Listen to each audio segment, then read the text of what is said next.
Hi guys, sharing is caring, char. So ngayon guys, snack time tayo. Ayan, simpleng snack tayo, singkamas with alamang. Alamang siya na hindi maanghang, pero mas bet ko sana yung alamang na maanghang dahil super yummy pagdating sa taste ko. Ayan, so guys, sa sobrang hirap ng buhay ngayon, huwag tayong maghanap ng wala. Kung anong meron sa atin ngayon, yun ang i-grab natin. So, snack for today, ito lang yung nakita ko na pwedeng kainin dahil ito lang yung swak sa budget ko. 10 piso lang yan guys, with alamang na siya. Dito lang yan sa kalapit ng aking pwesto, Jove and Oliver Fruit Slice. Meron siyang tinitindang naka-slice na ng mga additional tinda nila at na naka-slice na ng mga singkamas at libre na siya sa alamang. So meron silang 2 options. Ayan, ang nakalagay sa isang lalagyan ay 25 pesos. May kasama ng alamang at yung hini-snack ko ngayon ay 10 piso lang yun guys. Super healthy na, super yummy pa. O saan ka na? Dito ka na, charot. With matching alamang pa yan ah. Takam siya guys at nagustuhan ko yung lasa ng alamang.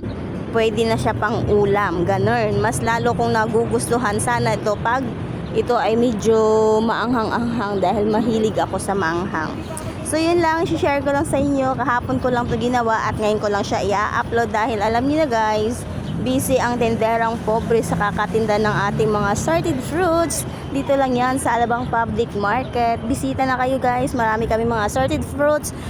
Mapa-local at mapa-assorted. Ayan, nag-i-English na naman tayo ng mali-mali sa grammar o mali-mali sa pag-pronounce. Pasensya na, tao lang, char. So ayan, by the way guys, this is Jenny and Jenny Vlog. Sa mga hindi pa nakasubscribe, yun pala, mayroon tayong YouTube channel. Ayan, sa mga hindi pa nakapag-subscribe guys, mayroon tayong assorted content doon.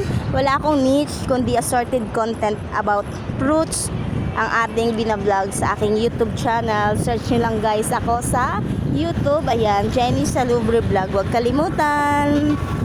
More subscriber, mas possible na mas maraming viewers.